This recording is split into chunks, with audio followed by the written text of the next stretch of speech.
with us at 5 o'clock. We're now joined by friend of the show, Jamey Chadwell, head football coach at Coastal Carolina. They have already wrapped up spring drills. The game last night joins us on Sikkim 365 Radio. We got to stop meeting like this. We're going to start having pictures of you in the studio and then be like you're our best friend. Hey, I would love to do it. That'd be awesome for me.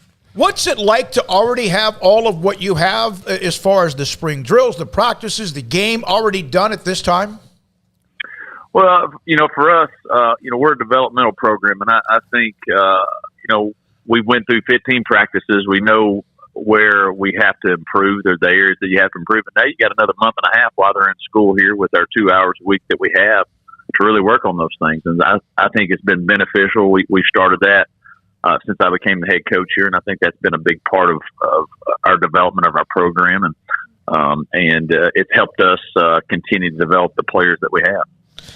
You guys were 11-2 last year. Another really, really great season that you're kind of announcing your presence on the national scene. But for your players in the program now, do you feel that standard has been set of what Coastal Carolina football and what the goals are now, so that you don't have to kind of reiterate like this is a program that can do this, that we are on the scene, we can compete?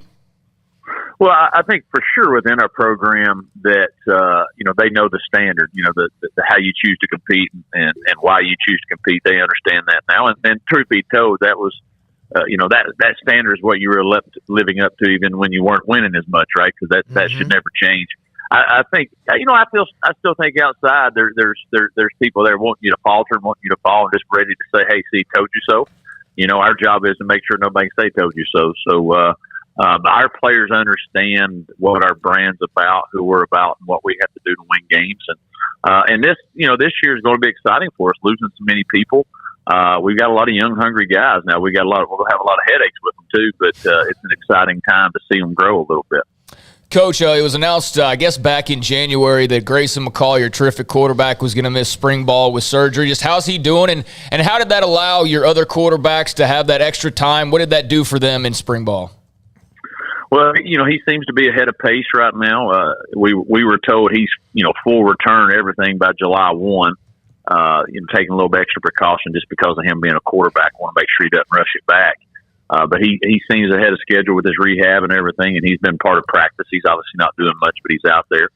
But I think anytime, he's not there, obviously the reps that your quarterbacks get, especially the backups, don't get as much. They get all that experience and the quality of reps and the quantity that they need to have. But also, they try to develop some of their leadership, right? Everybody looks to Grayson as a leader, which he is, but maybe he's not in there.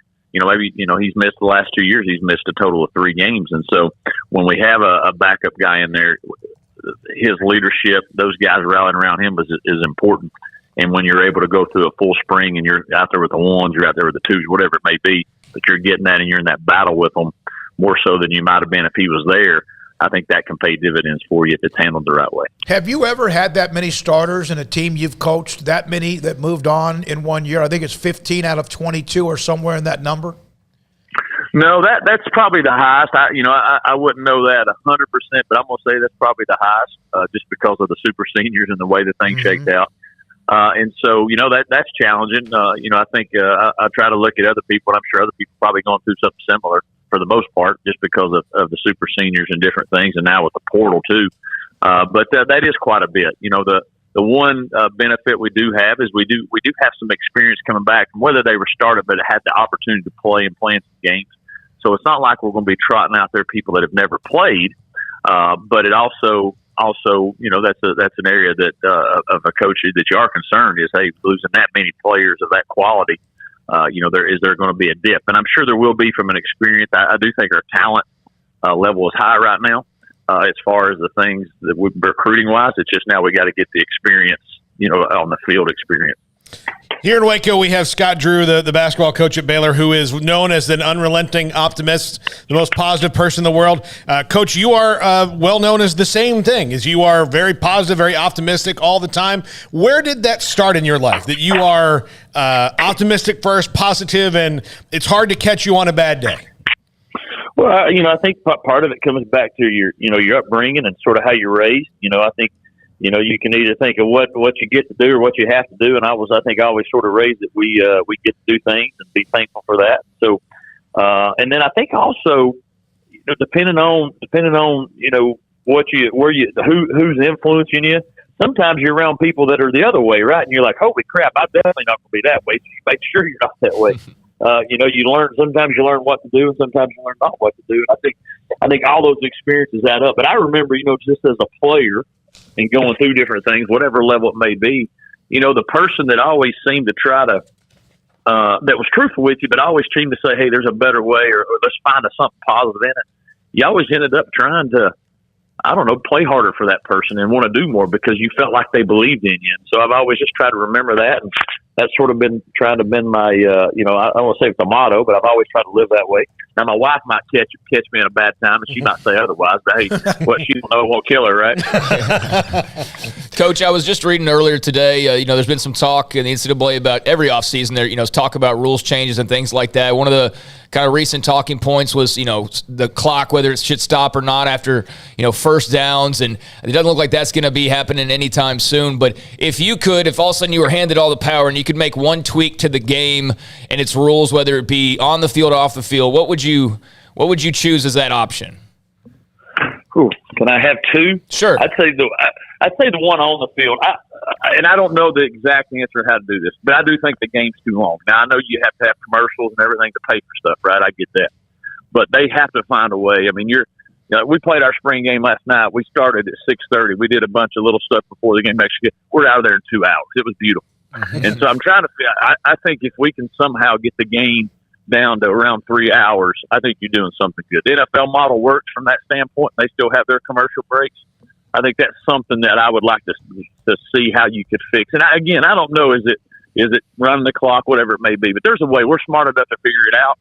I think that will be beneficial because I think the longer it goes, you end up hurting some of your fan base. You're having people trouble showing up to games anyway because they won't watch it on TV. We got to be able to make sure that we do some things that speed the game up. And I think off the field, I think it's hard to be a college. I think it's hard to be a coach, period. I think they've got to try to find some way through rules that you allow some family life balance. Now, with the way the portal is, recruiting was all year long, but you had dead periods and some of those things, right, over holidays. Now you don't have dead periods over holidays because of the portal. We recruited hard. We probably recruited harder from our bowl game till the first day of school started in January than we did all year long. That's correct. I mean, that's how it was. You had to be your own players and then other players. And so you got no any time with your family anymore because of how important the portal is, but also because there's no parameters around it. And so I think I would love to try to figure out some parameters around the portal so that your team is protected, but your family life is protected. It's a hard job as it is. And it's even harder when you're not allowed to be around that family as much as you'd like to be. That'd be my changes if they let me be the commissioner for about a day. There's a lot of changes I'd make for a day, but probably only two of them I can say on the radio. I like that. I'll text you. You can text that to me, and I'll just not even use you as our source. Jamey. Yeah, I got a source here. Here's what they're saying. Yeah. The Sun Belt Conference is being shaken up, and of course, coming and going and all of that stuff. How is there anxiety to all of that, in your opinion? No, not at all. I think it's going. They're coming at some point, right? I mean, whether it's this year, whether it's so. I don't think you don't worry about that. We know they're coming. We know if for whatever reason they're not in this year, you're going to have a schedule. You already had one that was going to happen if they were coming in. So it's not like that. There's that much change for us, and so we're not really worried about it. We know they're coming at some point. We're going to prepare like they're coming this year, and if they don't, then they don't. If they do, we're ready to go. I do think it makes our league. We've been talking about how our league was slowly creeping up there to try to be the top one in G5 with AAC, and I think now with the transition, the AAC losing the teams they did and the ones we invited, I think there's not going to be a contest as far as what's going to be the toughest league from top to bottom from the Sun Belt. So playing those guys gives me exciting. I can tell you that. Well, look, I like your attitude though, Coach. It just tell us who we're playing on Saturday and we'll watch the film. And we'll be there. Yeah, that's right. I mean, I just give us we play BYU in 2 days. Just give me a week. We'll be fine. Coach, was that disappointing to see that playoff expansion is going to be put on the back burner for a little while longer? You know, it was. And I think truthfully, I knew that probably that was going to happen. I think in my heart of hearts, but I think I was holding out. Just that, hey, man, if this happens early enough, man, how special can that be for a team, whether it's us or whoever it may be? How special could that be to have opportunity to play for that, in your team, and players have the chance to experience that. And unfortunately, it didn't happen, and who knows if it will. Right. Eventually, maybe it will. What's it going to look like in another 4 or 5 years? And I think now is the time to do it. But there's so much stuff that people are trying to get changed, and I think that got caught up. Well, you're doing this, we don't want to give you this, and it just goes from there. And so I think for players in general, and I mean, if you think about it, I don't have the stats in front of me, but how many teams have played in the playoffs? It's been majority of the same teams, right, for the number of years we've had it. And so just to have other opportunities, I mean, that's just what an experience. And that's what college athletics is supposed to be about. Yeah, you got the NIL, you got all this stuff, but at the end of the day, it's about having an experience and memories and a brotherhood you'll create that'll last you for a lifetime, and you learn lessons. To be able to say, hey, yeah, I was in the college playoff in 2023. That's something that you can never take away from you. And I hope that we get to that and eventually. But I was disappointed for any team that would have the chance to experience that, because when I was in Division II and FCS to get in those playoffs, that was something special. I would never take that away. Those were special trips, and being one of 8, being one of 16, whatever it was, that was a special time. Yeah, it's great that Cincinnati, at least, but you have no room for error if you're a group of 5 right now. And of course, there's going to be realignment and going, no room for error, but at least they opened that door. There is a crack, and hopefully the expansion will allow, when you start the year, to have a better opportunity based on where you are, whether you're Power 5 or Group of 5 or whatever conference. Jamey, hey, congratulations on getting through that. Now you have the rest of the offseason to get them bigger, better, faster, stronger. And what, you going to go on a fishing trip? You go play golf? What do you do? I know you still aren't done, but what do you do? What's your downtime? Well, I try to find the best restaurants I can and sort of gourd myself. That's my goal. Yeah. There you go. That's my hobby. Unfortunately, that's not good for my body, but we'll figure it out. Well, you're in a great part of the country to do that. So. Yeah, you're exactly right. Thank you, Coach. Thanks for your time again. Jamey Chadwell joined us during the season. And 11 wins, and hey, they're a part of the discussion. But I love this truth, transparency, and honesty on a lot of different things. He kind of hoped, but knew probably that the expansion was more at least now, and who knows if it ever happens. I forgot to ask him if he's seen the Batman yet. Whoops. No, he's. I'm going to go see it with you guys on the 6th. You won't like it, I don't think. I think you made it. I think we made a good choice in you not going. I think you would have. I wasn't invited. No, we know. We established that. But I'm just saying, it was, in hindsight, it was a good call. But no, with Jamey Chadwell, I mean, we've obviously, with this show, been able to interact with a lot of fan bases we wouldn't normally otherwise. And he's a coach that we've now been able to talk to on more than one occasion and have some good conversations with. So that's a cool thing about what this show is. It's kind of been able to turn into somewhat thanks to the YouTube aspect of it. And, yeah, he's great to talk to and rooting for Coastal Carolina to have another strong season.